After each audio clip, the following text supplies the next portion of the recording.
Bom, gente, hoje é um daqueles dias que aconteceram muitas coisas no mundo, mas nada tão complexo assim que demande uma grande profundidade de análise. Então vamos fazer a segunda experiência das rapidinhas do Fora de Curva, ou seja, vamos tratar de vários assuntos rapidamente cada um deles, eventualmente até conjugando, juntando um com o outro. Meu nome é Eduardo Starosta e esse é o canal Fora de Curva. Bom, então vamos começando lá pelos Estados Unidos, que o Federal Reserve, esse nome chique diz Banco Central dos Estados Unidos, nada mais, nada menos do que isso, aumentou novamente os juros, a Selic deles, em 0,25 ponto percentual. Eles chegaram a um juro total básico no ano de 5,5% e a maior taxa deles em 22 anos. Só lá em 2001 o juro estava mais elevado do que isso. Que inveja deles nós podemos ter, né? Mas vamos explicar uma coisa, gente.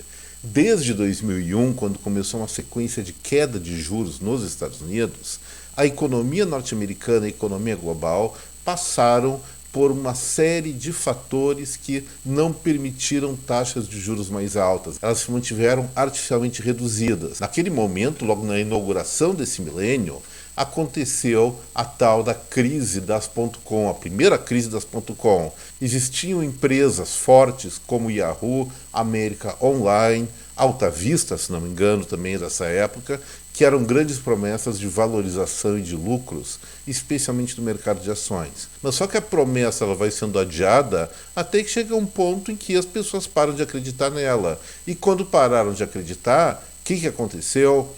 Houve uma saída abrupta da Bolsa de Valores, quase se instalou uma nova crise de 29, quando estourou a Bolsa de Nova York, quase aconteceu de novo em 2001. E aí, o que o Banco Central começou a fazer lá dos Estados Unidos? Baixar juros para comprometer o mínimo o setor financeiro norte-americano e até global. Essa política continuou mais ou menos até 2003, 2004, até 2005, quando as taxas de juros lá começaram a subir novamente, mas teve logo depois a tal crise da subprime, aquela história dos imóveis dos Estados Unidos que ficaram supervalorizados e fizeram muita especulação naquilo e derrubaram meio mundo. Taxa de juros cai de novo.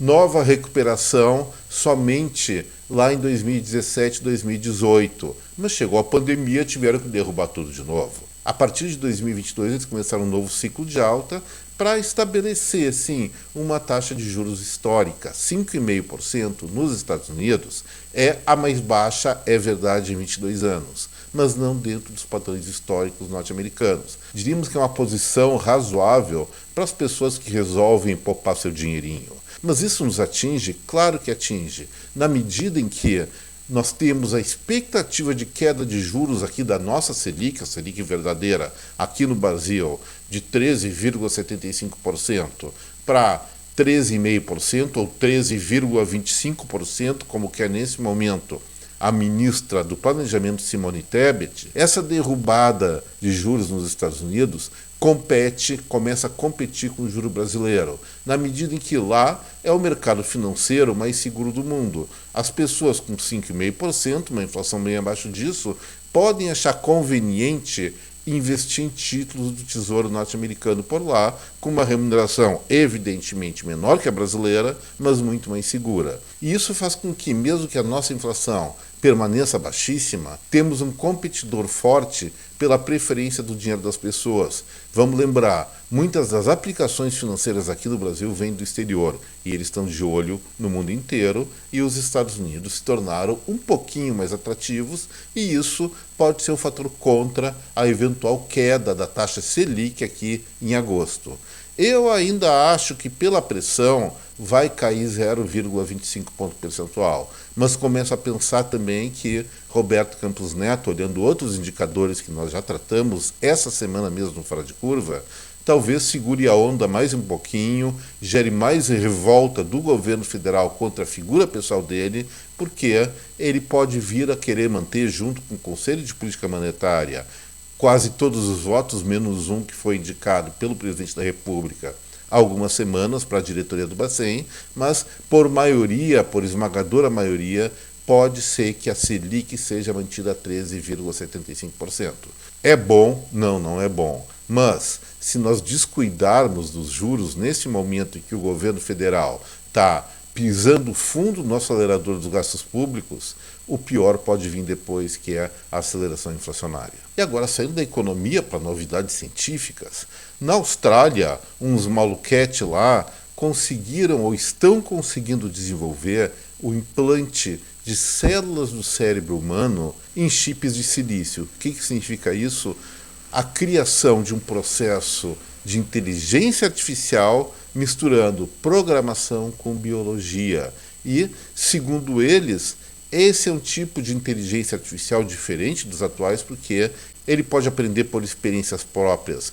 Não que a IA de ponta da atualidade não possa fazer isso já nesse momento da história da humanidade. Mas essa empresa italiana, uma startup chamada Cortical Labs, ainda não concluiu esse projeto e, se ele der certo, um novo patamar de inteligência das máquinas, semi-humanas agora, porque o cérebro vai ter características humanas sim, vai começar a despontar no mundo inteiro. Isso, como eu falo a respeito dessas questões de IA, é ao mesmo tempo algo preocupante se a gente não tiver controle sobre essas questões, mas, por outro lado, também pode trazer várias oportunidades, não só para a Austrália, que é a dona, que vai ser a dona dessa patente, se der certo, mas para o mundo inteiro. E agora, saindo da ciência pura, vamos à ciência aplicada, mas relacionada com o cinema. O Dr. Renato Martins, que deve gostar dessas histórias. Existiu, em 2004, foi feito um filme que eu achei fantástico na época, chamado O Dia Depois de Amanhã. Era uma ficção científica que contava a história de um momento da humanidade onde a corrente marítima do Atlântico Norte simplesmente parou. E isso provocou uma hecatombe glacial em todo o planeta. Na época eu não sabia se era verdade isso ou não, mas o tema, a filmagem foi fascinante. Quem tiver em streaming isso, não sei se existe exposto numa Netflix, numa Amazon, esse filme vale a pena assistir, quem não assistiu, é claro. Mas eu acabei entrando em contato com uma reportagem tratando do aquecimento global, dizendo que esse fenômeno, ele sim tem potencial de acontecer e pode ocorrer logo ali na frente de 2025. E se acontecer esse colapso da corrente marítima do Atlântico a partir de 2025, segundo alguns cientistas dinamarqueses, estaremos frente a uma nova era glacial. Olha, isso são possibilidades, não são verdades. Eles falam que essa janela tem probabilidade crescente, então, a partir de 2025 até 2037. Será que isso é o discurso daqueles para, mais uma vez, a humanidade criar juízo e parar de usar combustíveis fósseis?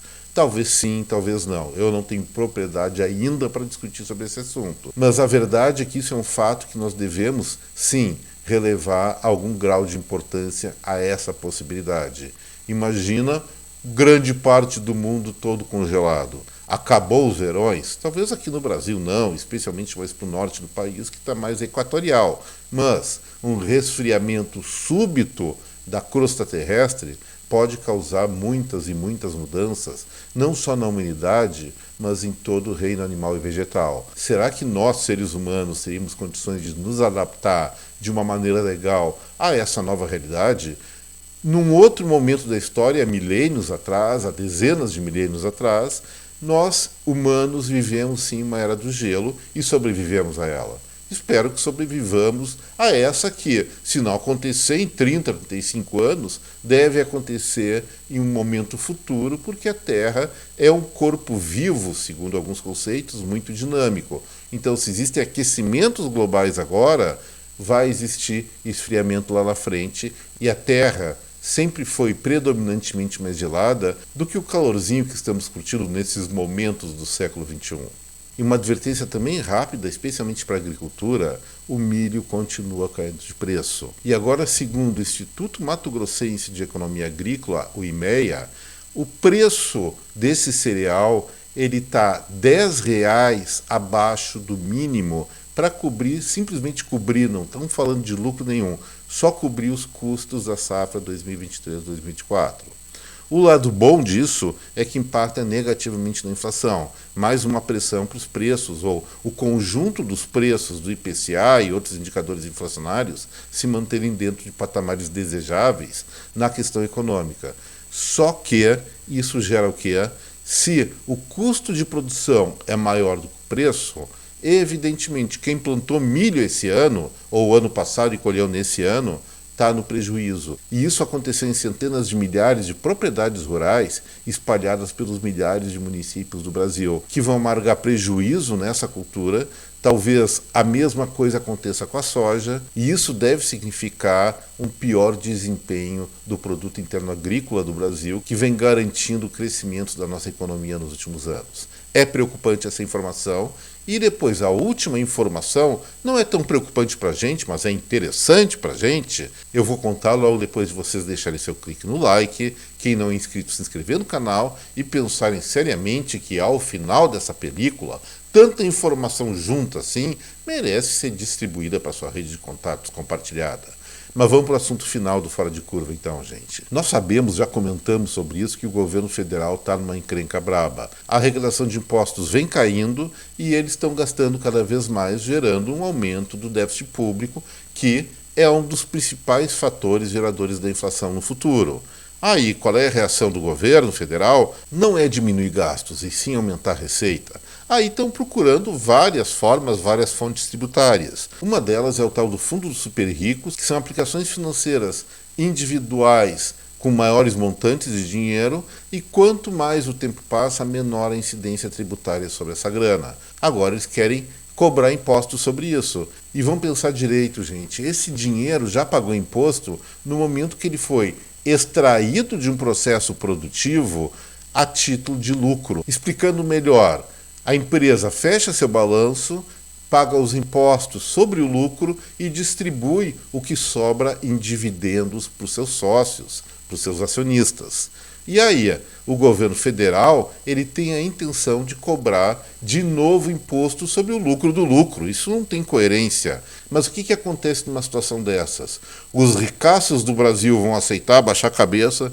Sim, seu Haddad, pode pegar nosso dinheirinho, ou vão se agilizar e fazer com que esse capital, que é tão importante para a economia brasileira, para gerar investimento, gerar renda, gerar emprego, vá embora para outro país? Países nórdicos tentaram fazer isso. Qual foi o resultado? Os ricaços de lá migraram para outras nações, especialmente Suíça. Será que nós queremos um Brasil sem ricos? E aí a pobreza relativa aumenta? E esses ricos indo embora do país, deixando de gerar, com a sua capacidade empresarial e com a sua grana, mais empregos, mais oportunidades para todos nós? Isso seria uma burrada. Isso seria inaceitável no longo prazo, e se implementar esse tipo de tributação, o Brasil mais uma vez, novamente, vai pagar muito caro por um erro crasso em termos de economia. E agora, só para finalizar, mesmo fora de curva, um dado curioso, saiu uma informação do censo do Japão. Por que é curioso? É o 14º ano consecutivo que a população japonesa cai. A queda em 2022 foi em torno de 801 mil habitantes, quase 1 milhão, 80% de 1 milhão. E isso vem acontecendo paulatinamente.